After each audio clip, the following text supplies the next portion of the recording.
what can we learn from Buddhism and your own experience about happiness? How do we become? Well, I was thinking about, since the panel was titled about pleasure, about the relation between the two. People speak of magic moments, like walking in the snow under the stars with a wonderful person. And then, but sometimes they say it's magic moment, there's nothing I can do about it. But if you think about why was it magic? At that time, there was a sense of having no inner conflicts, of feeling sort of a bit spacious with the universe, with the loved one, and so this kind of peace. So it's not that magic. You can understand why it happened. So could we consider that as something like a way of being that we could cultivate as a skill? Now, to come back to pleasure, you come back from this walk in the snow under the stars, and you take a wonderful hot shower. It's bliss, pleasure. Now, you stay 24 hours in that hot shower. It's not so interesting. So pleasure is very much dependent upon time, circumstances. It's something that uses itself as we consume it.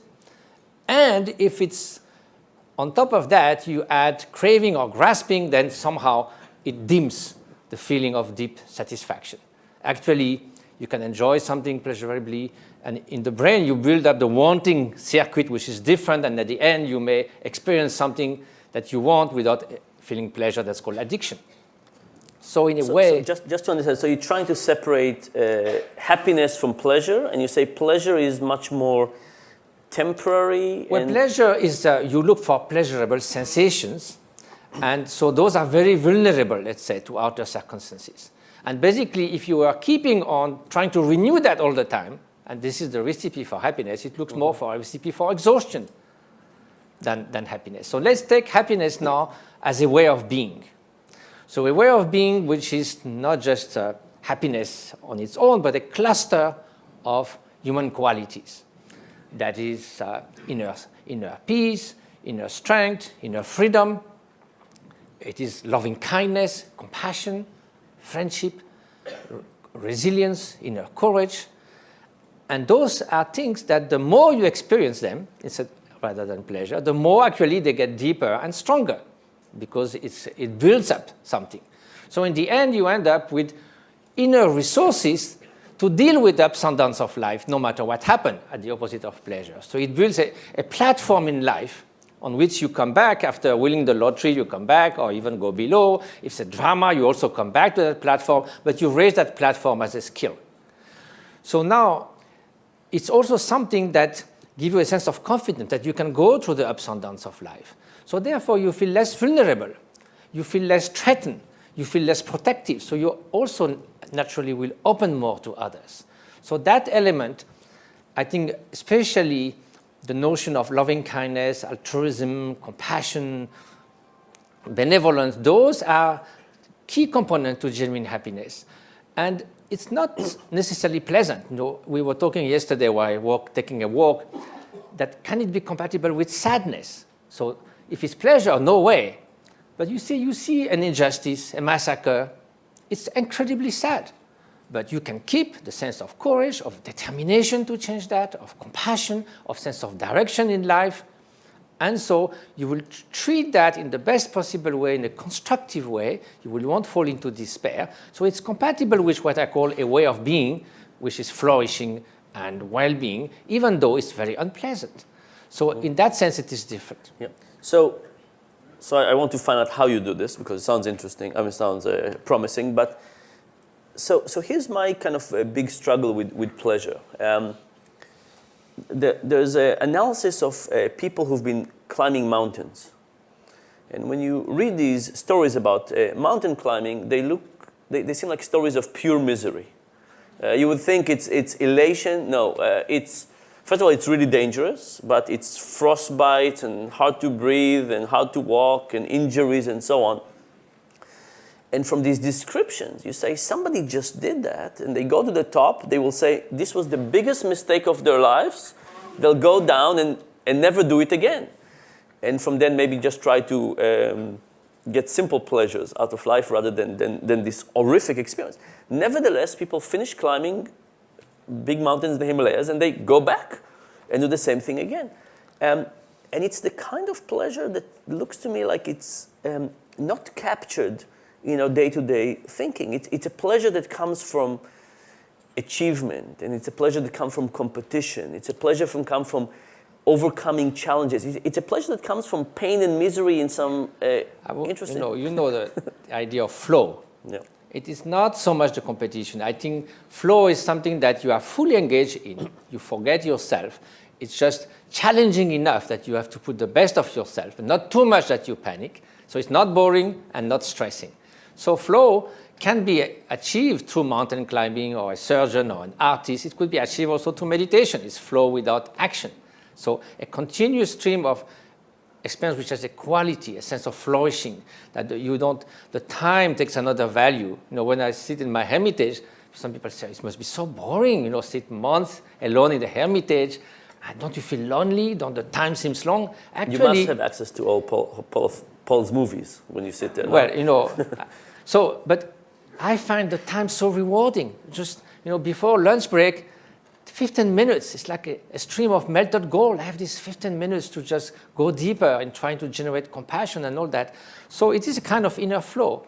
So I think really it's the quality of the experience that will determine over the long time how you go about that. So, you've been called the happiest man in the world, I think. Sorry, I made so many disclaimers about that. I didn't say you said it. Somebody that. said it. Clearly, you're very happy. That's not too bad. Not too bad. So, we've tried to kind of think about what kind of things we do wrong and how can we do it better. Spending money, being happy, what kind of things our intuitions are generally not correct. And from your experience, what kind of things actually are making people become happier and more satisfied? Typically, the lottery study is very much. The comments, people say, oh, of course, if I had that, I will be happy. And then you hear people who have everything to be happy. They are beautiful, they are famous, they have a lot of money, and you learn they are very depressed. Oh, if I had that, what's wrong with this guy? If I had that, I will be happy. I think it's too much. Of course, we need to improve the outer conditions, no question. Especially, there's still 1.5 billion people living in abject poverty. There's conflict. There are mothers who can't feed their children. No question that we should improve outer conditions in this world. This being said, especially when we have what we need, if we keep on placing all our hopes and fear in the outer world, we are in for a big disappointment. Because precisely when we get it, we say, so what? I expected from that something wonderful, and it's just ordinary. So we vastly underestimate the importance of inner conditions. We deal with our mind from morning till evening. That's the ultimate experience of whatever you do, whether you get a Ferrari or something else. It's your mind that's going to translate that in happiness or misery. And that mind can be our best friend or your worst enemy. Depends how it works. So at least if we could pay some attention on how to deal with the mind, how to deal with emotions, how to recognize that aggressivity, hatred, jealousy, arrogance, craving will just destroy your happiness and basically make you act in ways that destroy the happiness of others.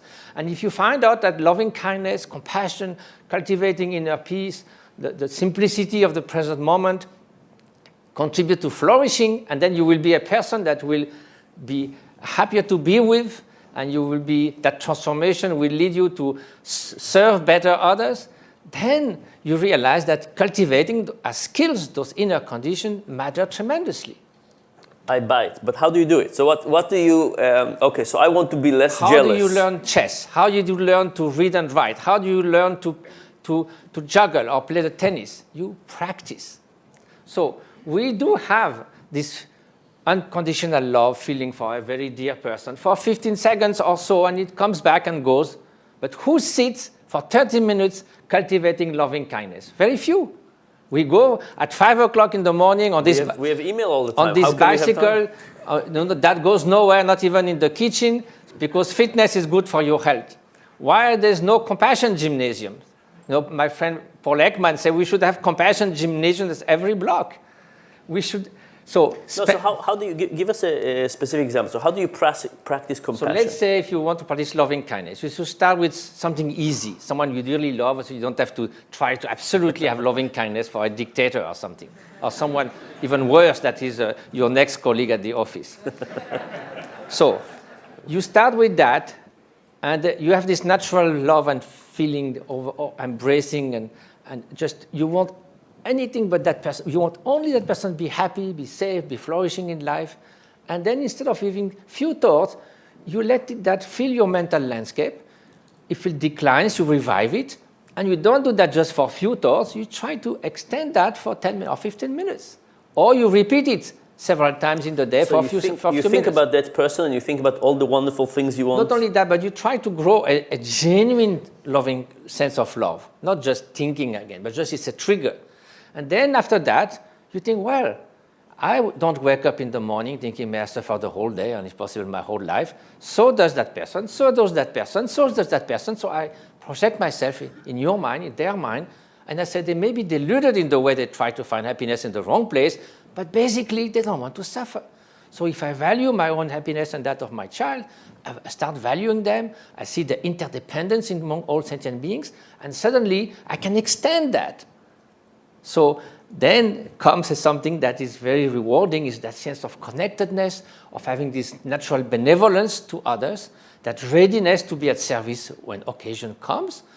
And it certainly makes a much more fulfilled life. Experientially, this, among all positive emotion, loving kindness and compassion, neuroscience will tell you, this is the strongest activation of positive emotions. So let's look a little bit at data. Can you share with us a little bit of so the... if you could show the slides. So of course we say that, and you say good for you, you say in those beautiful places, it's easier to be there. It sort of disappeared. Are we in the way too? Did you see the slides? No. Well, it's gone. So you are there. This is the data. This is the, no, but this is gone again. Okay, now you are there, good for you, you can meditate, easier than traffic jam. I don't know why it's running so fast. But what about us? So then the idea came about 15 years ago to see what long-term meditators who had done 50 to 60,000 hours of meditation, like a violinist would do his first concert has just 10,000, so 5 times that. What would happen if we look in their brain, in their immune system? So we took some of those guys, myself included. Can we have the data slides? Yes. So that's, for instance, one of the great teachers that trained us on compassion and loving kindness. And then, so you can see that it seems to be some kind of, strength, inner peace, inner felicity. They don't seem too much stressed. But then we took them to Madison, Wisconsin, and then we tried to measure the brain activity with electroencephalogram. I won't give you the details, or with a scanner, which this meditator described as 4 qualities. It is cold, it is noisy, it is dark, and it is narrow. Nevertheless, and we spent 2.5 hours. This was the first time I came after 2.5 hours of MRI with Richard Davidson.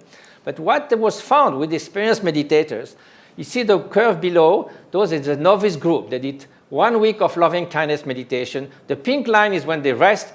The blue line is when they meditate, nothing happens. Look at the upper curve. The bottom line is when they are at rest, they don't do anything specific. When they engage in compassion meditation, you see that huge increase, several 100% in the gamma frequency. That's huge. It was so huge that they thought it's an artifact. It has to be replicated many times. If you look in the brain, look on the left side, the meditators are at rest, and when they engage in compassion, several critical areas of the brain has to do with empathy, with parental love, with positive emotion are activated.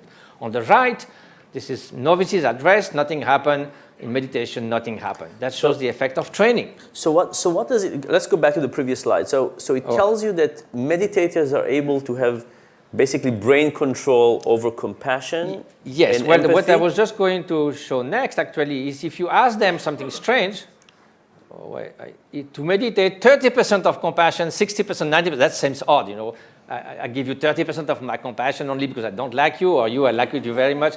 But anyway, we did it for 22 hours. That was a marathon fMRI. I did it in Maastricht over 3 days, fortunately. And it turns out that those subjective feeling of 30% of bringing compassion and more, it matches with what is measured in the brain. So you can actually just generate brain state at will. And similarly, Now we could show that, of course, that's fine for 50,000 hours. Now it will show that 2 weeks can make change in the brain. Structurally, this in hippocampus, which, as you know, is what integrates novelty when you have new experiences. And in many other areas of the brain, 2 weeks, 3 weeks, 8 weeks, it already makes structural change. It's just neuroplasticity is taking place simply with 30 minutes a day of mind training. So that's a huge potential as a secular contribution to society. It's not going to the Hermitage. It's doing it simply as much as you do physical fitness, you need to do emotion and mental fitness. That's great. So as a last question, so you've Buddhism for a long time, have practiced kinding, loving meditation, and have argued it's correct. Now the neuroscience is showing changes in the brain, as according to it, of both experts and novices. Why do you think this is not part of the human intuition of the modern world, that this is something we should be doing? Because how many people here meditate? That's probably a big percentage compared to a regular audience. Why do you think this is not something that people First of all, we need to intuit? demystify. Meditation in Sanskrit means bhavana, means to cultivate or to become familiar with. So we become familiar with many things, but possibly not exactly the right things for genuine flourishing. So in the Eastern tradition, this is part of life, so not as odd as here. Yeah. So I think it's probably that we vastly underestimate the potential of mind to change as skills. Oh, this is for granted. I'm like that, take it or leave it, but I can't do much about it. So that's a loser sort of perspective.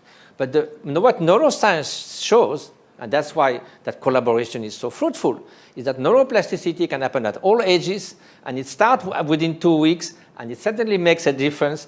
And in the behavior, I mean, we don't have time, but just now we are with Richard Davidson, there's a program for preschoolers, 4 or 5 years old, 8 weeks, very simple training of pro-social behavior, gratitude, and so forth. And you will be amazing of the result. It completely breaks after 8 weeks the in-group, out-group. They give as much, we could ask them to give stickers to their best friend and to the less likely friend in the class after 10 weeks, although in the beginning they give everything to their best friend. So simple interventions, secular, that based on this experience from the contemplative side, that can be an immense contribution. We also work, for instance, with burnout. I have to stop you. Yeah. This has been fantastic and inspiring, and I'm looking forward to more. Thank you very much. Thank you so much.